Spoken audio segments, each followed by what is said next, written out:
نعوم تشومسكي من وجهة نظره عنده تفسير، نشوف إذا كان ده ممكن يكون مظبوط ولا لا.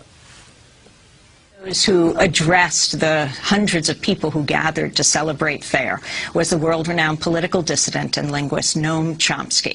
This is some of what he had to say.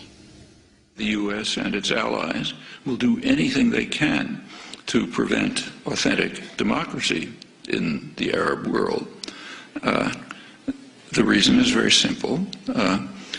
Across the region, an overwhelming majority